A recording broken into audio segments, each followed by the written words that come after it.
Je suis toujours dans Genèse chapitre 22. Je commence au verset 7. La Bible dit ceci. Alors Isaac parla à Abraham son père et dit: Mon père. Et répondit: Me voici.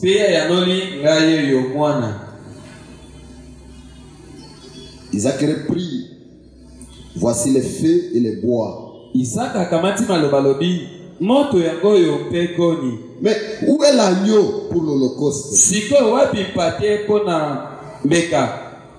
Abraham répondit: Mon fils, Dieu c'est pourvoira lui-même de l'agneau pour l'holocauste. Et ils marchèrent tous deux ensemble. Psaume 81. Verset 14. Oh, si mon peuple m'écoutait, si Israël marchait dans mes voies, en un instant, je confondrai leurs ennemis. Je tournerai ma main contre leurs adversaires. Dieu notre Père Céleste, nous t'appelons maintenant pour les quelques minutes que nous allons parler de toi, Seigneur. Seul toi, tu peux nous aider. Il n'y a pas une minute que quelqu'un peut parler de toi sans toi pour réussir.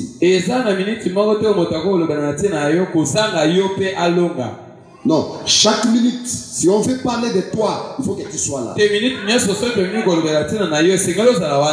Alors descends. Prends prééminence. Jusqu'à la fin. Ne serait-ce une parole, cela bénira quelqu'un. Cela aidera quelqu'un. Nous nous abandonnons à toi. Au nom du Seigneur Jésus. Amen. Vous pouvez vous asseoir. Alors un conseil. Que ce soit pour vous les frères ou pour les sœurs. Je vous l'ai déjà dit ici. Pour ce qui est du mariage, ne tirez pas vos conclusions à partir de ce que je prêche du haut de la chaîne. Voyez-moi personnellement. C'est-à-dire pour le mariage, Dieu a donné au pasteur un pouvoir d'apprécier les cas. Alors ne tirez pas vos propres conclusions là-bas dans les bas.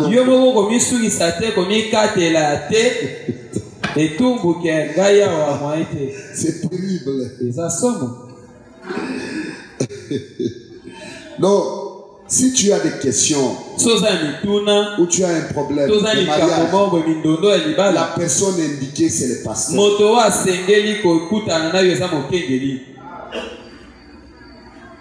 Donc c'est lui qui te dira exactement quoi faire. Alors ne tirez pas vos propres conclusions par vous-même. N'allez pas discuter avec les gens. Non, les gens ne te donneront pas la solution. La personne qu'on a donné l'autorité, c'est le pasteur. Alors voyez le pasteur pour que tu ne sois pas conduit toi-même. Et parce que tu risquerais de te retrouver déjà, tu as fait un long chemin seul. Tu arrives dans un endroit, dans un endroit où tu ne sais plus rentrer.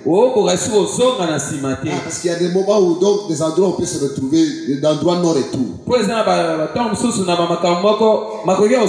ce sera trop tard. Quand tu as la pensée, tu veux amorcer le problème du mariage. Voyez les pasteurs. C'est très important. C'est une très bonne chose. Et c'est la voie pour vivre par Dieu. Ah, c'est terrible. Donc, c'est une prédication terrible. Donc, j'ai écouté les gens. Pasteur Isaac Angaï. Pasteur, c'est moi vraiment. C'est que Isaac Ayo. C'est que Isaïo. Zongananzela.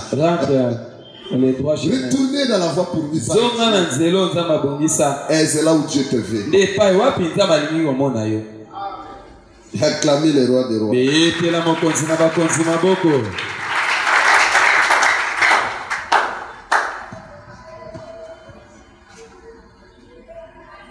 Je sais que je serai le plus court possible. Parce que le dimanche, j'étais d'abord très faible. Je pensais que je serais seulement ici. La façon que Dieu a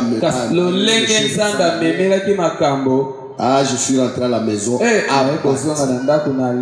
le lundi, j'ai pris suffisamment de temps avec les gens de baptême.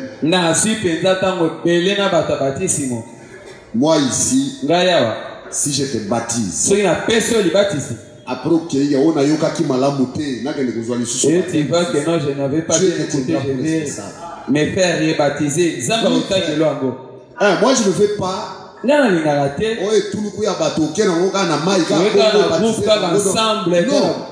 je cause avec chaque personne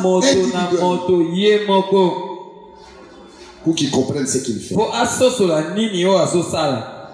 Parce que plupart, parfois, tu les baptises pour la deuxième fois.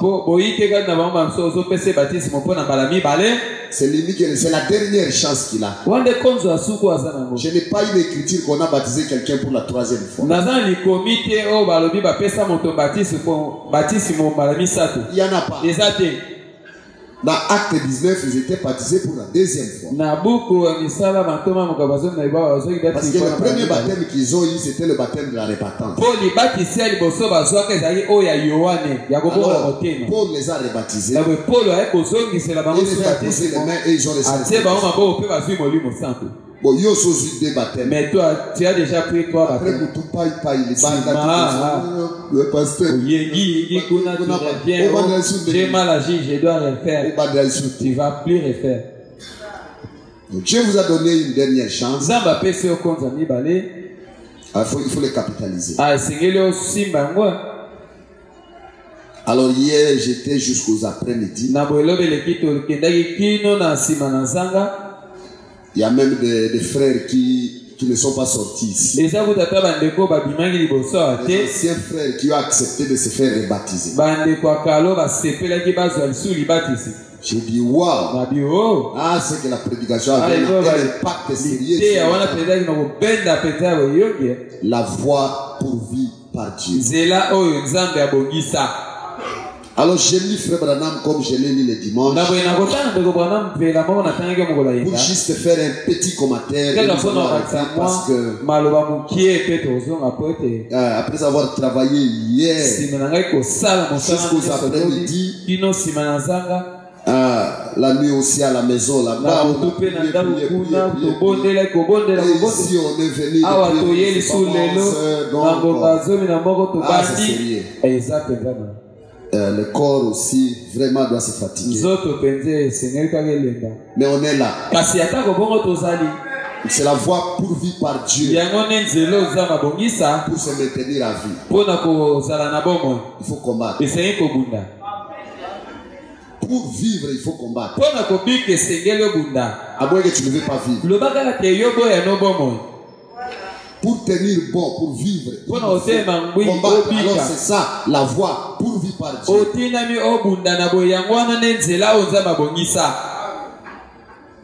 Paragraphe 8. Dieu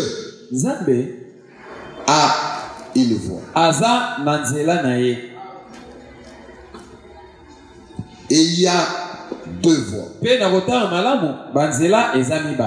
C'est-à-dire nos voies ou bien ses voies.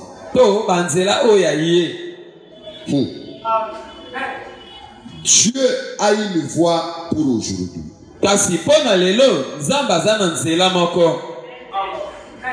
Déjà balisé avant qu'on soit là. En effet, il a toujours pourvu d'une voie. Pour tout. Alors pour tout, Dieu a tracé un chemin. Il n'y a pas une chose comme dans nos assemblées nationales. Il se retrouve devant un fait où le législateur n'a pas prévu.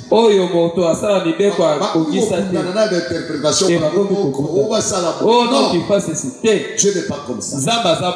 Dieu a une voie pour chaque chose, chaque situation. Dieu a frayé une voie pour cette situation. Paragraphe 10. Alors, Dieu a pourvu d'une voie pour nous. Dieu aime ses enfants. Il aime son peuple. Il veut les aider. Il veut vous aider.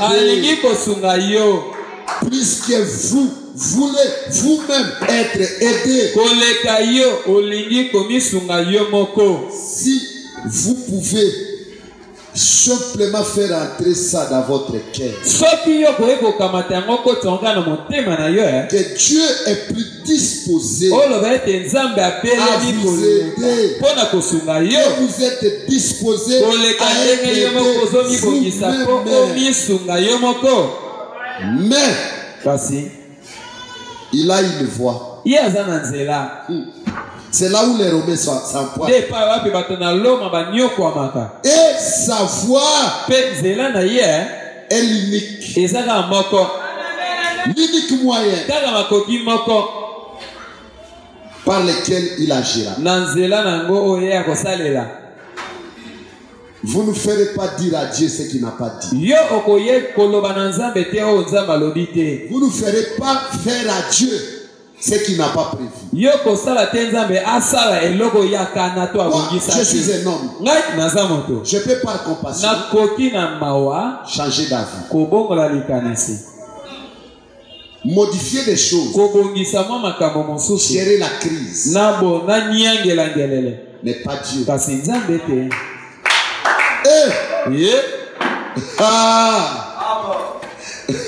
D'accord, on a bon, ils ont bon frère Michel. Non, ça la non, ça la bon, ça va.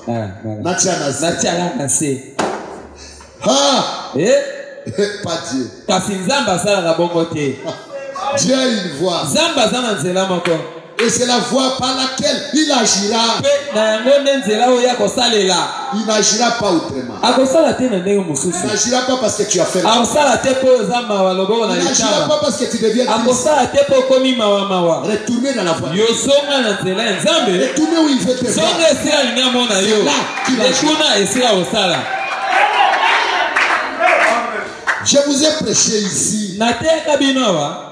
Quand j'ai prêché sur qu'est-ce que le Saint-Esprit, je vous ai dit qu'il y avait un homme qui avait un champ.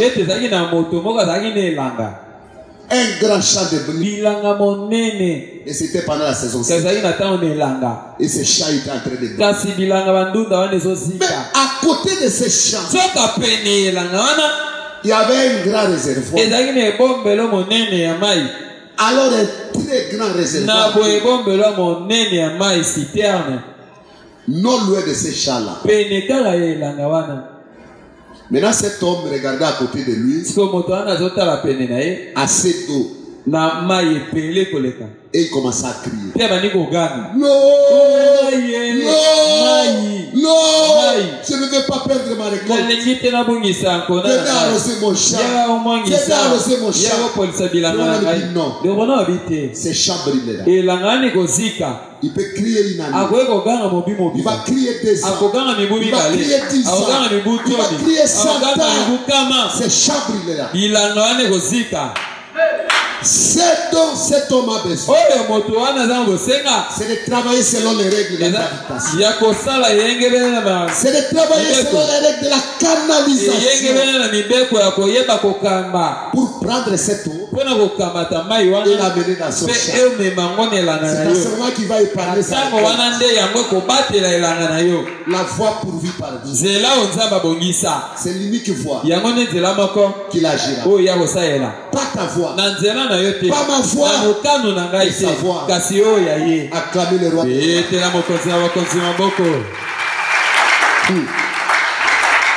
Oh Dieu. Oh Nzambe.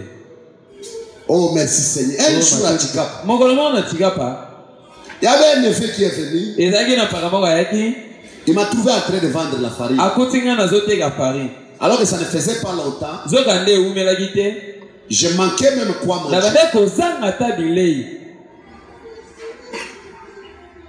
Il revient. Il me trouve entouré de clients.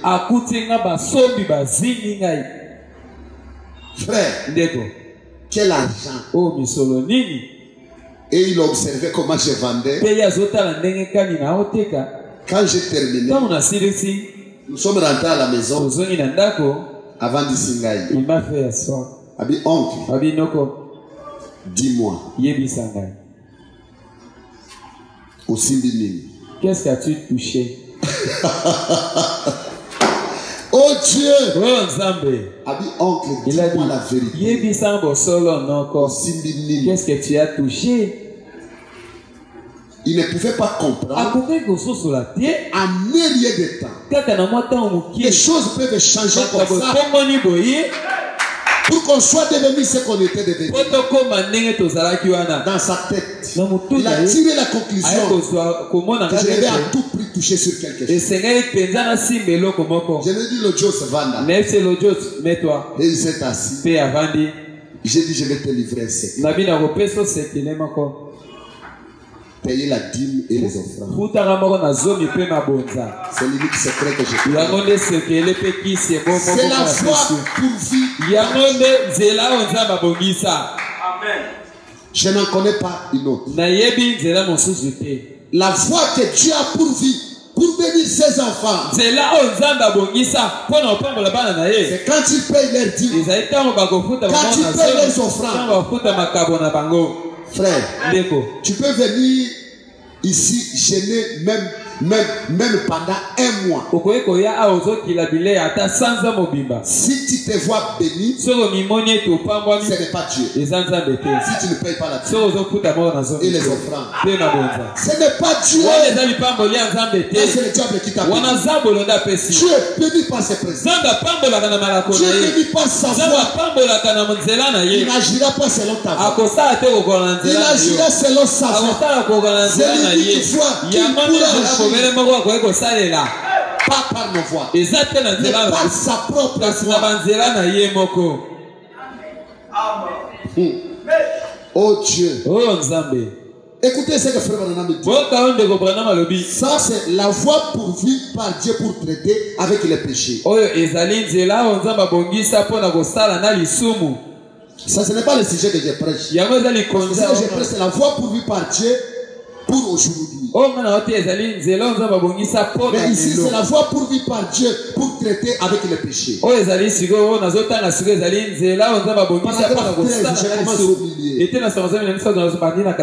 voie pourvue par Dieu pour financer son église. C'est pas le paiement de dîmes et des offrandes de semences. C'est la voie que tu as tracée. pour financer son église. Il n'y a pas un autre chef. Vous voulez que l'église aille de l'enfant. L'église, ce n'est pas ses poteaux. C'est toi, ma soeur.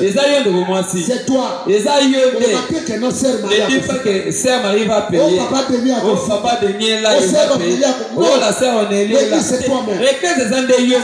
Quand toi, tu ne payes pas, dis que l'église est arrêtée. Quand toi, tu n'amènes pas les offrandes, l'église est bloquée. C'est la foi que tu as pourvue pour financer son église. C'est l'unique voie. Il n'y a pas une autre voie. Acclamez le roi des rois.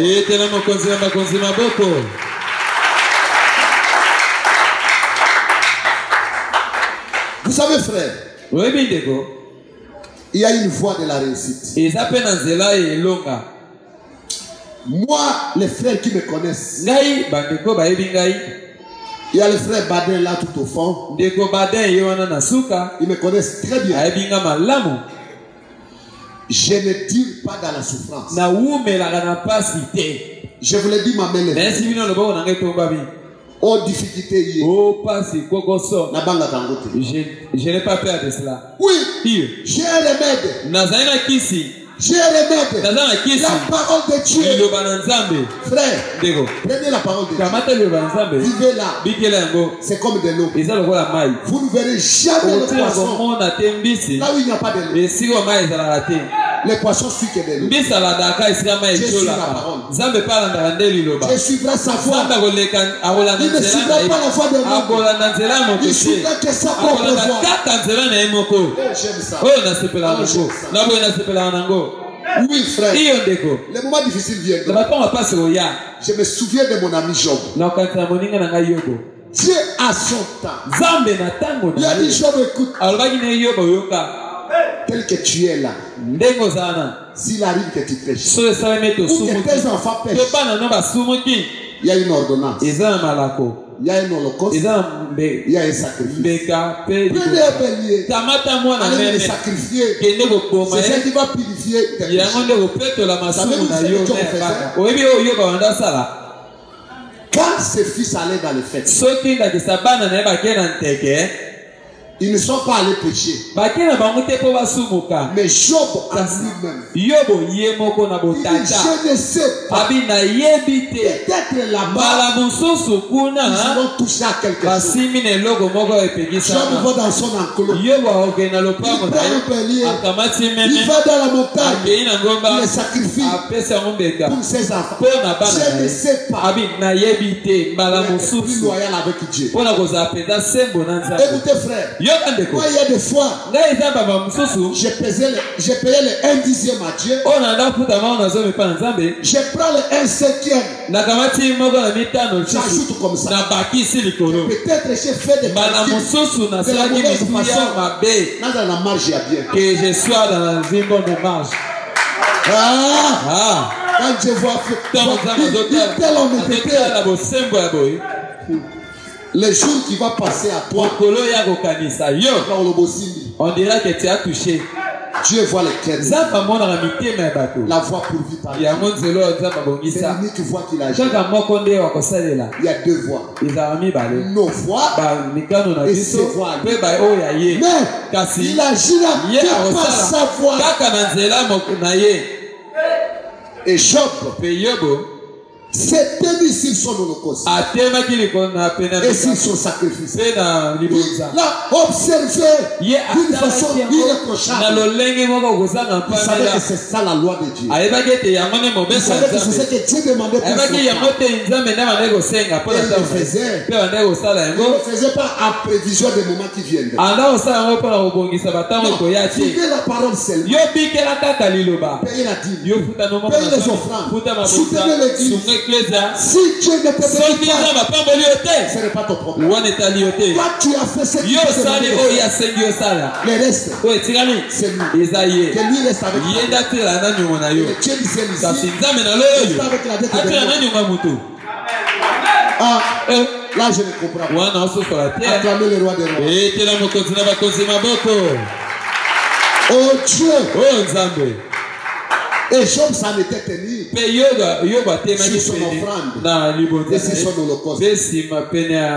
Frère, quand les moments difficiles sont venus et que les accusateurs sont venus, ils ont dit, Job, tu as péché à secret. Tout ce qui t'arrive ici, c'est parce que quelque part, tu es condamnable. Oh, Dieu de la Bible. Oh, j'aime ça. J'aime ça. Alors j'aime ça. Oui, oui, j'aime ça. Oh, merci Seigneur Jésus. Merci. Écoutez ce que la Bible dit. Si votre cœur ne vous condamne pas, dans 1 Jean, chapitre 3, verset 21. Si votre cœur ne vous condamne pas, vous avez de l'assurance devant Dieu. Oui, frère. Quand votre cœur ne vous condamne pas, vous pouvez prendre Dieu. Vous pouvez lui dire, Seigneur, tu me connais. Tu sais ce que mon cœur. Tu prends Dieu à témoin. Tu prends les murs à témoin. Tu prends les anges à témoin. Parce que Dieu te connaît plus que toi-même. Là, c'est que le cœur ne te condamne. Et si tu as des reproches par ici, tu n'auras même pas la foi. Écoutez ce que la Bible dit. Dans Romains chapitre 14, verset 23. Tout ce qui n'est pas le produit d'une pleine conviction,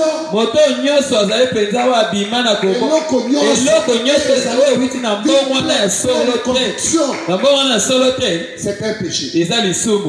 Alors ce que tu fais là, dont tu n'es pas totalement convaincu, c'est pas la voix de Dieu. Ça c'est ta voix. Chacun sait ce qu'il fait. Je ne suis pas un dévin pour savoir ce que vous êtes en train de faire. C'est Dieu qui vous parle. Ce que tu fais, tu n'es pas totalement convaincu, c'est ta voix. La voix de Dieu, on est persuadé, on est convaincu totalement. C'est comme Job. Il savait qu'il était sur son offrande. Il était sur son holocauste. Quand le moment difficile sont venus, il n'a pas bougé. Il n'a pas bougé. Il était là jusqu'à ce que les éclairs ont commencé à gronder. Les tonnerres ont commencé à gronder. Et il a vu le rapteur. Et il a dit, je sais que mon rédempteur est vivant. Il s'élèvera le dernier. Je le verrai avec mes propres yeux, non pas avec les yeux d'un autre. Pourquoi? Il était pleinement persuadé dans son cœur. Il n'avait pas un seul ombre de doute dans son esprit. Et ce qu'il faisait, pour savoir que c'est la voix de Dieu, tu n'auras pas de doute dans ton esprit. Est-ce que vous me comprenez? Est-ce que l'église me comprend? Voilà la voie pour vous. La voie où il n'y a pas de doute. Alors si tu es dans cette chaîne où tu doutes un peu, là, c'est ta voix. Et l'unique fois que Dieu agira, c'est sa voix, pas nos voix. Acclamez-moi le roi de Dieu. Oh Dieu. Oh merci Seigneur Jésus. Oui, je pense que je suis déjà à la fin.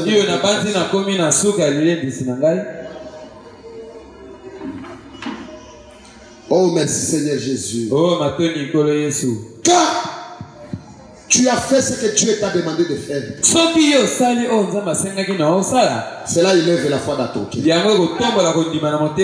Cela te donne la foi. Pourquoi? Parce que tu as fait ce qu'il t'a demandé. Tu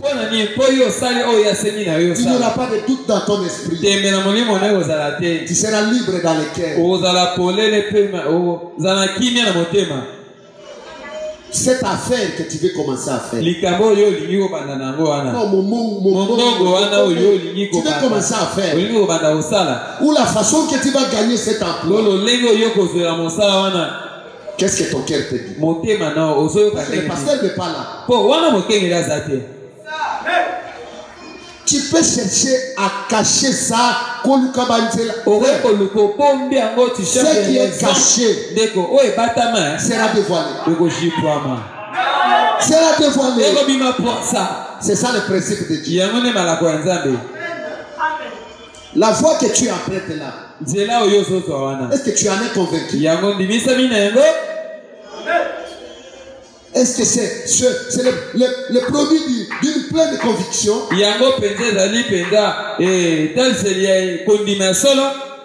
Parce que quand il y a des doutes, là c'est la voix de oui. Et vous savez, beaucoup de gens ne sont pas bénis parce que parfois ils ne sont pas sérieux avec eux-mêmes.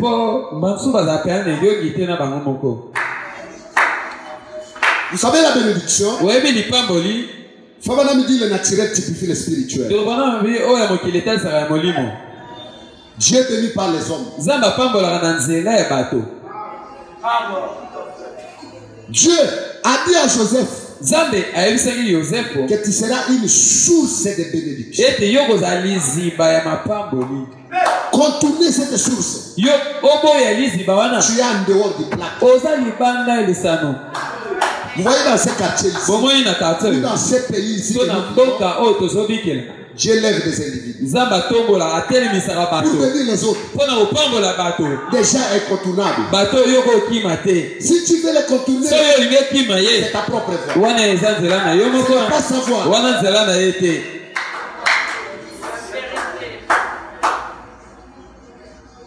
Comme Dieu a dit au pasteur Barouti, il dit tu es le pasteur de Kinshasa. Moi je crois à ça. Moi je crois à ça.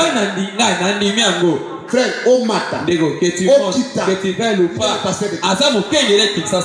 c'est Dieu qui élève. Ce n'est pas un homme. C'est Dieu qui élève. Vous allez tuer l'homme. Mais Dieu l'élève au qu'est-ce que tu vas faire? Qu'est-ce que tu vas faire alors? Non, les hommes ont besoin de s'atterrir à la voix de Dieu. Oui, renoncer à leur propre voix. Je vais vous donner un petit témoignage. Un jour, juste au début, quand j'ai commencé à faire mon dépôt de farine, là c'était pénible. Je voulais raconter autant de fois. C'était pénible. Par jour, tu vends 2 sacs de farine. Et par ça que tu gagnes $1 ou $2. Donc, maintenant, avec $4 par exemple, vous allez manger quoi? Tu vas garder combien pour payer les travailleurs? Combien? Parce qu'il y a des jours où tu n'as même pas vendu. Et nous avons fait comme ça le premier mois, le deuxième mois.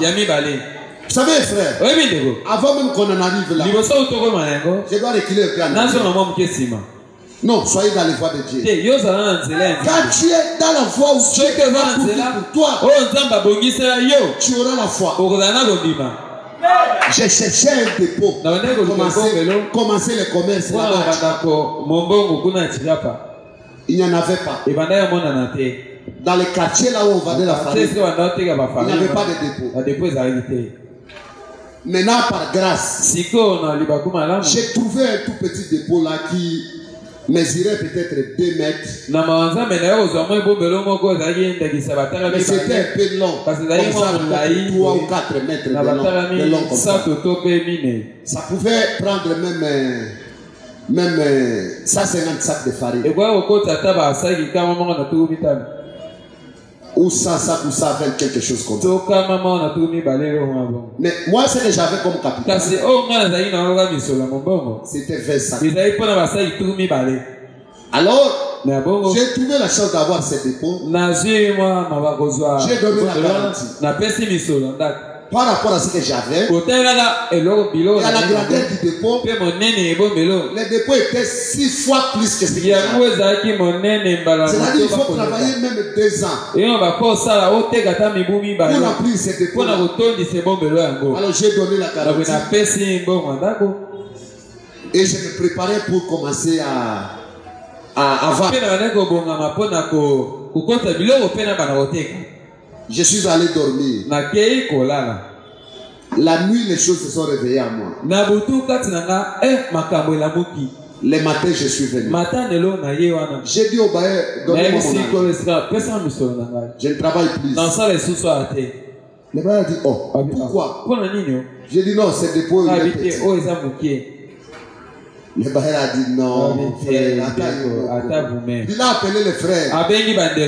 L'honorable Kassongo de Baruch. Là, on était appelés. Et les frères Jean Tchouna et les autres, il les a appelés. Il dit, je ne comprends pas votre frère. Lui, il a quel capital? Il dit que c'est dépôt. Les frères disent non. Bon, nous savons que tu as la foi. Hein? Travaille d'abord. Donc, quand Dieu va te bénir, tu vas chercher un grand. Il dit non. Ça, c'est un dépôt de manque. Pourquoi? La Bible me dit. Si j'observe la parole de l'Éternel, mon Dieu, il me bénira. Je manquerai l'endroit pour placer la bénédiction. J'ai dit, je ne suis pas responsable de cette écriture. Tel que vous me voyez là, j'observe la parole de l'Éternel. Je ne vais pas être tout petit dépôt comme ça. Je vais manquer où même. Je vais être un grand dépôt. Là où je vais élargir ma foi. La foi pourvue par Dieu. Oh, j'aime quelqu'un qui marche dans sa voie. Quand vous marchez dans sa voie, vous avez la foi. Mais quand vous ne marchez pas dans sa voie, vous n'avez pas la foi. Vous avez de toute la foi. C'est pourquoi je suis en train de t'aider. Vous voyez ce que tu es en train de faire. La chose que tu es en train de faire là. Comme cela ne te convient pas, c'est ta voix. C'est pas la voix. Alors si tu continues, tu vas payer. Oh Dieu. Oh merci Seigneur. Alors j'ai dit aux frères, je ne travaille pas ici. Les frères ont insisté. Je ne regardais pas ce qu'ils voyaient. Je regardais au-delà des cieux. Je regardais à l'invisible. Je regardais au monde de la foi. Le monde de toutes choses. Pas ce que les yeux peuvent voir. Au-delà des cieux. Je regardais avec les yeux du cœur. Jusqu'à ce que j'ai retiré mon argent. Bon, maintenant on retire mon. Vous avez retiré l'argent. Qu'est-ce que où est-ce que tu vas travailler? Bon, ça va te coûter. On va voir. C'est pas comme ça. Qui t'a dit que la foi échoue? La foi, quand elle s'engage dans une direction, elle n'échoue pas. Voilà, ne faites pas les choses quand la foi n'est pas encore déclarée. Il faut bouger pour. Au sentir que avancer, frère. L'enfer n'a pas assez pour t'arrêter. Oui, frère. C'est là que frère Branham dit les engrenages qui roulent la prophétie de Dieu tournent parfaitement bien. Les engrenages du camion man.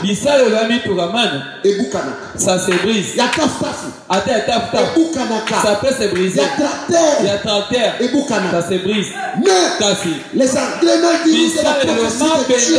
Ça ne se cache pas. Et Boukana. Quand cela est engagé dans l'univers, il n'y a pas quelque chose. Là, c'est le monde de la foi. Le monde de toutes choses deviennent possibles. Oui, frère. Oui. Oh, j'aime des gens qui font là, c'est notre monde. Tel que moi avec le pasteur Chambou. Nous on est en train de critiquer avec comment? Est-ce qu'il monte dans ce monde? Il arrive à bien. Il connaît que c'est le nôtre. On est semblable avec lui. Oh, Dieu de la Bible. Oh, ça la Bible. On monte avec lui dans notre monde là. Il y a du lot comme ça. Oh, Dieu de la Bible. Oh, ça la Bible. Oh, Seigneur Jésus. Ah, Jésus. Jésus. Frère, quand un homme a la foi, c'est un fou pour le monde. Les gens ne vont pas les comprendre. Pourquoi il ne vit pas dans leur monde? Et j'ai retiré mon argent. Nous allons voir. Où est-ce qu'il va trouver encore l'endroit? Je monte. Je descends. Je monte. Et bon, ça ne se voit pas. Oh Dieu de la Bible. Là, j'ai regardé les amis. Il y avait un ami qu'on appelait Alain, l'autre s'appelait Pascal. Et il vendait. Il y avait les soirs, vous allez encore changer 10 $. Quand tu enlèves 10 $, le mets 10 $. Après demain encore. Tu es dans le chemin de la mort. Mais tu viens de céder. Là, les frères commencent à me regarder. Fais la foi ne choue pas. La foi, c'est le monde de Dieu. Je suis allé prier conformément aux promesses. Je lisais dans Psaume. Là où David dit à Dieu, il dit Seigneur, ton peuple ne marchera pas avec un regard. Oui. Alors quand je marchais dans la rue, je regarde le dépôt d'Alain. T'as la Pascal. Et j'étais là stressé. Inquiet. Tu sais en quoi tu t'inquiètes? Si tu es de cette race, si tu es de ce peuple, la Bible dit mon peuple ne marchera pas avec prenez ça pour toi. Prenez ça pour toi. Croyez ça comme ça. Et tu verras. Tu attends. Prenez ça comme ça. Oh Dieu de la Bible. Oh merci Seigneur Jésus. Quand je lui ai rappelé ce qu'il a dit, j'ai dit, Monsieur Dieu, tu as dit que ton peuple ne sera pas avec alors que tu as dit encore dans ta parole. Une âme vaut 10 000 francs. J'ai dit pour moi-même. Qu'est-ce que tu as à voir avec ces païens? Je lui ai dit, reviens païen dépôt, allez, donne-le-moi. Quand tu as la foi, tu peux tout. Ce n'est pas que tu peux tout. Et toi tu peux tout. Quand tu as la foi. Oh Dieu. J'ai dit à Dieu, arrache à un païen. Si une âme dont je suis, veut tuer 1000 commerçants de Tchikapa pour moi. Alors arrache un lâtre. Là les anges lui ont dit, c'est ta parole. Mais il est ajusté dans ta voix. Qu'est-ce que tu vas faire? Dieu est faible quant à sa parole. Dieu, quand tu lui répètes les Écritures et que tu en es connecté,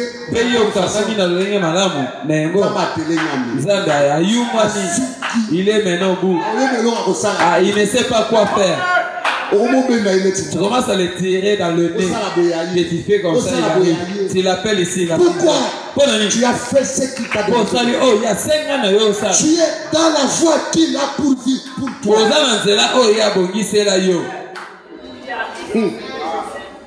Quand j'ai fait cette prière, les dieux disaient du ciel et ses anges sont allés non loin de là où juste un dépôt qui dépasse un autre. Dans moins de 4, de 5 mètres. Tu as créé un commerçant un problème. Oh, moi, ça ne marche pas. Si les anges vont côté les quitter. Oh Dieu. Michael n'était pas beau. Michael vient de cette côté. Gabriel le père de l'autre côté. Allez, Amen. Si Dieu vous ouvre les yeux pour faire voir les mots de Dieu. Frère, de la façon que Dieu travaille avec oh Dieu, ils ont délogé ces messieurs.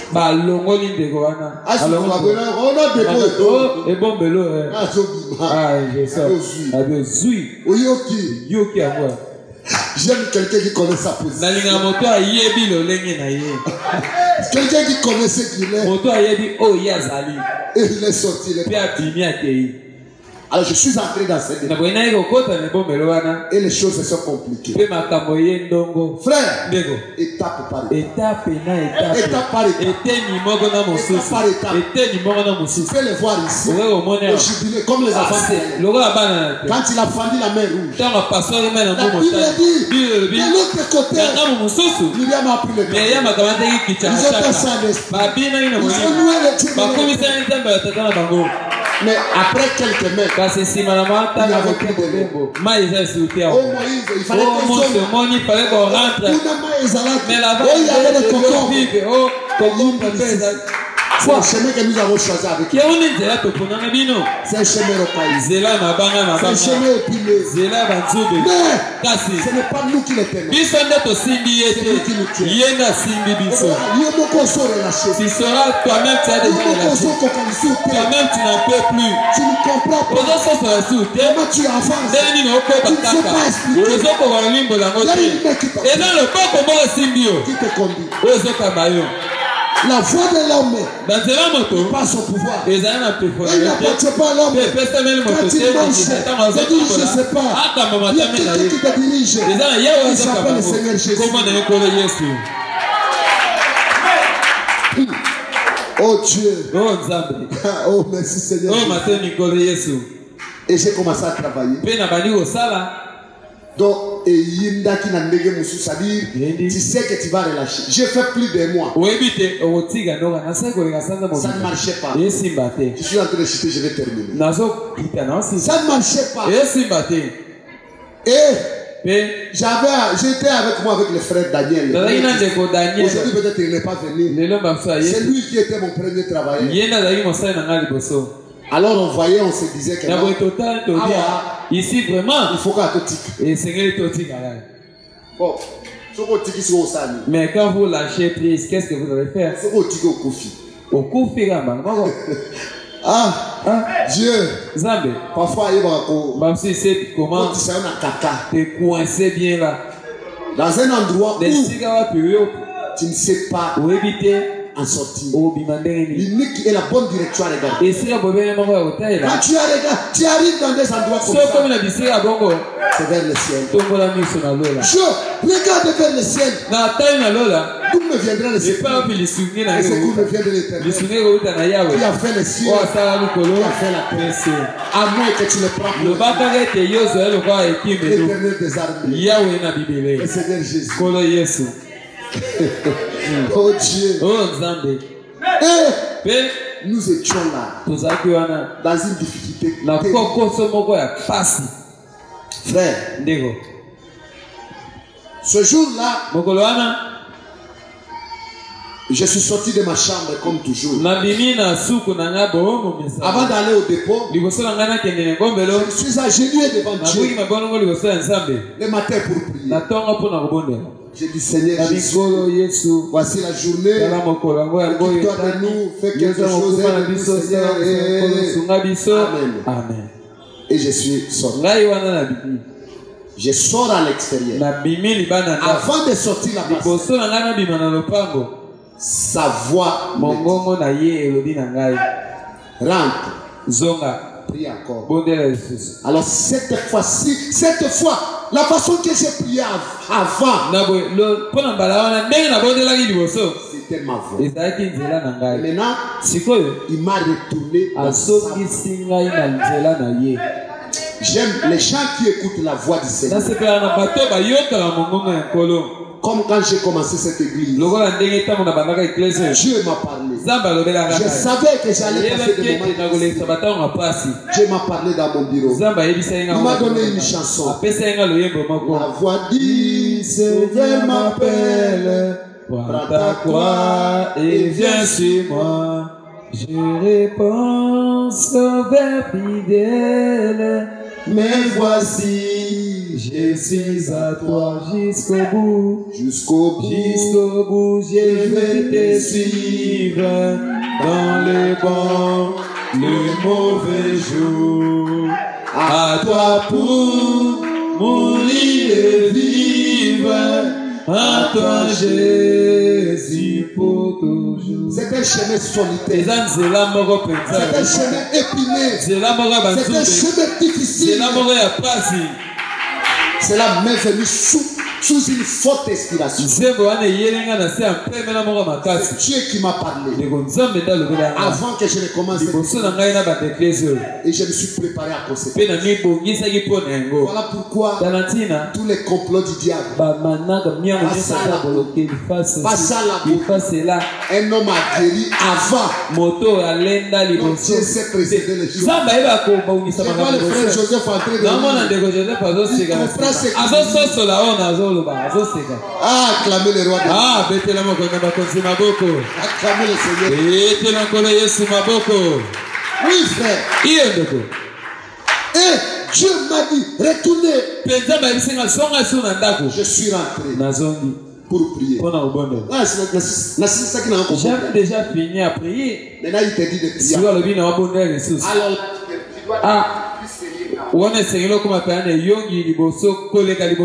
Oui, cette prière, ça ne sera pas ordinaire. Ça sera différent. Quand je suis retourné, j'ai dit Père, je vois que là où limite mes yeux. J'attends que là où limite mes oreilles. Je ne sais pas ce qui se passe à Dibumba maintenant. Mais toi tu connais. Seigneur Jésus, je vais sortir. Est-ce que tu peux me précéder? Allez devant moi. Que je marche dans ta voie. Là où tu me fais. Seigneur, je n'en peux rien, je suis un homme. Je suis au bout. Mais est-ce que toi tu es au bout? Est-ce que toi tu es au bout? Non. Toi tu es infini. À ce moment-là, il y avait une abondance terrible litre de farine. Parfois Dieu agit dans des moments le plus impossibles. C'est à ce moment que le témoignage sera plus. Ils attendent non, au moins la sœur, au moins j'ai la foi. Quelque chose est les a fouettés. Là c'est pas la foi. On les a oh yo moni ne côté sur la foi n'a rien à voir avec ce qu'on voit. Konima équipé à terre tout le monde dans la mission. La foi, il est l'ennemi des cinq sens. La foi c'est un super qui sort des cinq sens. Un sens qui sort des cinq sens. C'est un sens à part. Alors j'ai dit Seigneur, si la personne qui vient avec une bonne nouvelle pour moi, peut-être comme Mokoya Malam, il vient par le chemin de ma crevette. Moi je me lève ici, je vais en ville rapidement. Obima no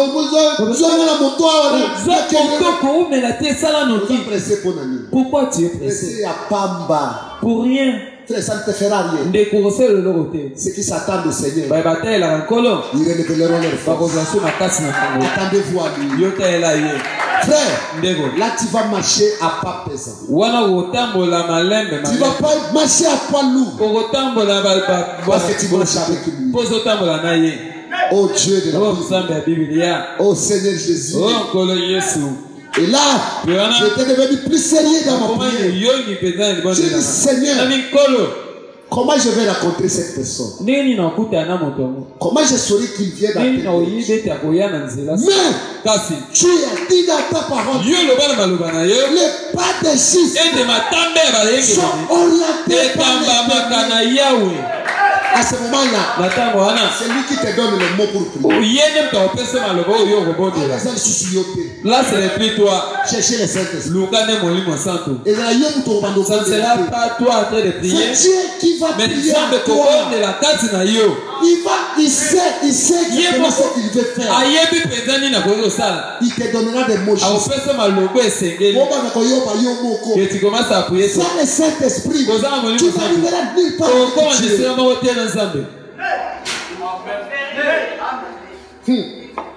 Oh Dieu. Alors je lui ai dit, Père, je suis limité là où limite mes yeux. Mais toi tu vas au-delà de mes yeux.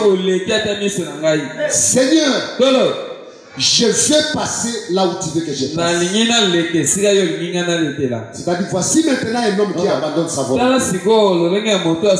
Voici maintenant un homme qui abandonne sa voie. Qui veut marcher dans la voie. Là, même si tu prenais cette direction et qui te dit tourne, tu vas tourner immédiatement. Parce que tu n'as plus confiance à toi. Tu sais que tu es tu as confiance à autre chose. À ce moment-là, tu as perdu ta volonté. Tu deviens un agneau. Oh, j'aime ça. Oh Dieu. Quand j'ai fait cette prière, frère, quand je suis sorti de la maison, je savais que je suis équipé. Je savais que quelque chose était sur le point d'arriver. Quand j'ai foulé mes pas, les anges m'entouraient. La situation était prise en charge. Un tout petit dépôt qui ne vendait que 200. Je n'ai pas le temps. Je crois vous l'avoir dit déjà. Le Dieu du ciel est descendu. Ce jour-là, j'ai vendu plus de 120 ans. J'ai vendu tout ce que j'avais. Je suis allé acheter. J'ai vendu encore. Je suis allé acheter. J'ai vendu encore. Je suis allé presque 6 fois. C'est ce Dieu que je vous prêche ici. Les dieux qui sont de l'exil. Les dieux qui vont au pays. Les dieux de l'impossibilité. Son nom c'est le Seigneur. Mais il agit quand l'homme sort de sa voie. Quand l'homme fait sa volonté. Quand il adhère la volonté de Dieu. À ce moment-là, vous verrez un homme. Mais il n'est pas aimé. C'est un tout pour sa fille. Dieu de la Bible. Montrez-moi un homme qui va abandonner sa propre foi, qui va abandonner ce qu'il est, et qui va adhérer à ce que Dieu veut. Je vous montrerai sur la terre un homme pas mais un homme tout oh Dieu de la Bible. Non, abandonnez votre voix. Abandonnez votre voix. Et adhérez à la voix de Dieu. Sortez des calculs. Oh, quand on ça la je vais payer là-bas. Qu'est-ce que je vais manger? Il a qu'une voix. C'est sa voix.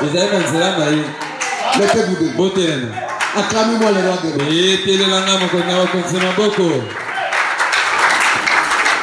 Oh, merci Seigneur Jésus. Merci Père. Que chacun puisse parler à Dieu. Que Seigneur, je veux perdre ma propre voix. Je veux que tu me conduises. Je veux marcher dans ta voie. Pas ma voix. Je ne réussirai pas avec ma voix. Dieu a pourvu d'une voix. Il a une voix pour vous. Frère Branham dit, Moïse a marché devant Dieu. Il a marché avec obéissance devant Dieu. Mais quand il avait besoin d'un endroit pour mourir, d'un endroit pour sa sépulture,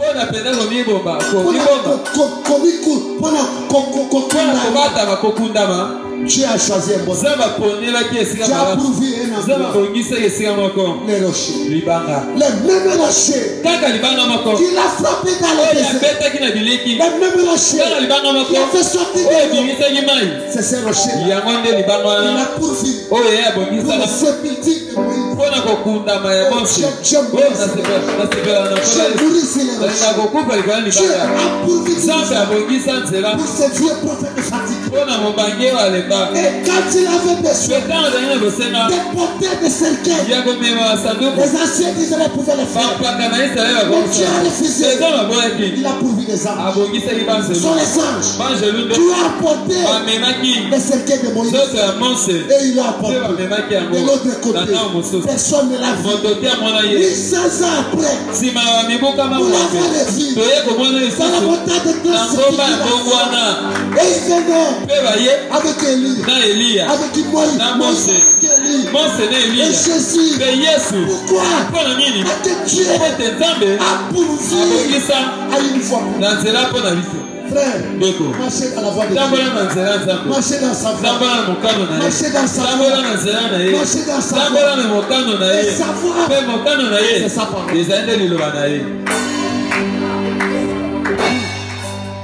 Oh Dieu, la Bible. Oh merci. Commencez déjà par là.